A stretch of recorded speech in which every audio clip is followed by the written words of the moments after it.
Hello student. अब हम लोग नेक्स्ट चैप्टर पे आएंगे जिसमें हम लोग सेल के बारे में पढ़ेंगे। ठीक है, तो सबसे पहले सेल चैप्टर पढ़ने से पहले हम लोग को जानना है कि बायोलॉजी में अगर हम लोग सेल पढ़ रहे हैं तो बायोलॉजी होता क्या है। तो बायोलॉजी क्या होता है? स्टडी ऑफ लाइफ, जिसमें लाइफ के बारे में हम लोग स्टडी करते हैं, उसको हम लोग बायोलॉजी कहते हैं। तो इस अर्थ पे तो मल्टीपल्स ऑर्गेनिज्म है, माइक्रो और मैक्रो ऑर्गेनिज्म है। तो सबके बारे में, जितने भी लिविंग थिंग्स है सबके बारे में हम लोग क्या करते हैं? स्टडी करते हैं। उसी को हम लोग बोलते हैं बायोलॉजी। बायोलॉजी को हम लोग 3 पार्ट्स में डिवाइड करते हैं, माइक्रोबायोलॉजी, बॉटनी और zoology. Microbiology means study of micro organism is called microbiology.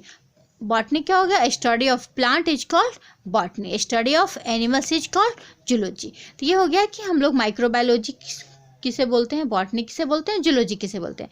Next हम लोग टर्म पढ़ेंगे कि फादर ऑफ बायोलॉजी कौन है। तो इसके बारे में भी हम लोग जानेंगे कि फादर ऑफ बायोलॉजी कौन है। तो फादर ऑफ बायोलॉजी कौन है? एरिस्टोटिल है। Father of microbiology Lewis pasture, और फादर ऑफ बॉटनी थियोफ्रेस्टस, और फादर ऑफ जूलॉजी एरिस्टोटिल है। ठीक है, इतना याद रखना है हम लोग को कि ये father of biology, microbiology, botany और जूलॉजी कौन है। इसको अच्छे से याद कर लीजिएगा आप लोग। नेक्स्ट है कि बायोलॉजी टर्म को किसने दिया था।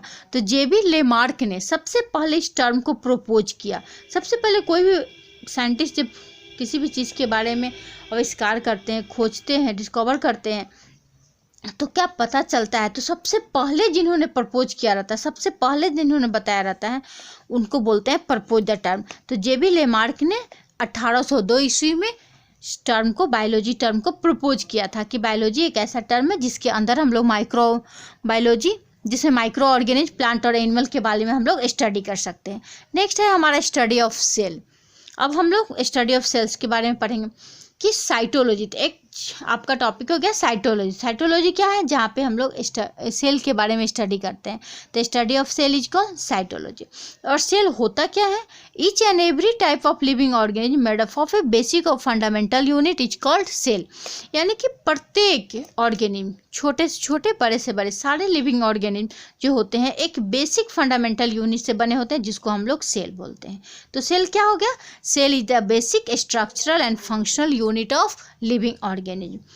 सेल स्ट्रक्चरल फंक्शनल यूनिट है। जैसे कि किसी भी मकान को अगर बनाते हैं तो ईंट क्या हो गया? एक ईंट उसका बेसिक स्ट्रक्चरल फंक्शनल यूनिट है। उसी तरह हमारे लिविंग ऑर्गेनिज्म का जो एक सेल है वो एक स्ट्रक्चरल फंक्शनल यूनिट है। जब सेल, मल्टीपल सेल्स कंबाइन होंगे तो क्या बनाते हैं? टिश्यू। और टिश्यू जब कंबाइन होगा तो ऑर्गन, ऑर्गन कंबाइन होगा तो organ system, organ system combine होगा तो टोटल ऑर्गेनिज्म डेवलप हो जाएंगे। ठीक है, तो ये स्टार्टिंग हो गया आपका सेल के बारे में। उसके बाद हम लोग हिस्ट्री ऑफ सेल्स के बारे में पढ़ेंगे कि सबसे पहले सेल का डिस्कवर किसने किया था। तो सबसे पहले हम लोग जानेंगे कि सेल के स्टडी के लिए माइक्रोस्कोप की जरूरत थी। तो सबसे पहले माइक्रोस्कोप का डेवलपमेंट किसने किया था? गैलीलियो ने किया था 1600 ईस्वी में। 1600 ईस्वी में गैलीलियो ने सबसे पहले सिंपल माइक्रोस्कोप का निर्माण किया था। उसके बाद रॉबर्ट हुक ने 1665 में कंपाउंड माइक्रोस्कोप बनाया था। और उस कंपाउंड माइक्रोस्कोप पे उन्होंने एक thin slice of dead cork लिया, जिसको उन्होंने एग्जामिन किया। तो रॉबर्ट हुक ने क्या किया? 1665 में कंपाउंड माइक्रोस्कोप बनाया। उसमें उन्होंने एक thin slice of dead cork का, ओक प्लांट के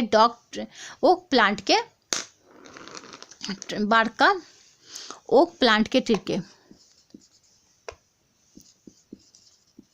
ओक प्लांट के बार्क को लिया। ठीक है, तो इसके एक पतला सा स्लाइस को लिया, जिसको उन्होंने एग्जामिन किया। तो उन्होंने अपने कंपाउंड माइक्रोस्कोप में जब एग्जामिन किया तो उन्होंने देखा कि हेक्सागोनल लाइक स्ट्रक्चर उसमें दिख रहा है। उन्होंने देखा कि हेक्सागोनल लाइक स्ट्रक्चर आपको उसमें दिख रहा है। तो उन्होंने बोला कि ये तो सेलुला जैसा है। तो उन्होंने इसका नाम सेलुला दिया। बाद में इसी का नाम सेल पड़ गया। तो उन्होंने देखा कि छोटा छोटा कंपार्टमेंट जैसा स्ट्रक्चर देखा, जैसे उन्होंने हनीकम के छत्ते को देखते हैं तो जैसा दिखता है वैसा उनको दिखा।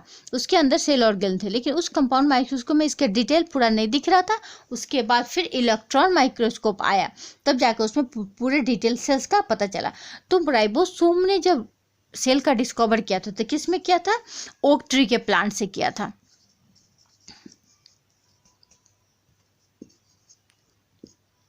ओक ट्री के बार्क को लेके किया था। तो ओक ट्री का बार्क क्या होता है? हमारा नॉन लिविंग सेल्स होता है।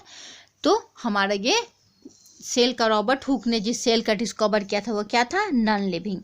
यानी कि नॉन लिविंग सेल्स के नॉन लिविंग सेल का डिस्कवर किसने किया था? रॉबर्ट हुक ने नॉन लिविंग सेल्स का डिस्कवर किया था।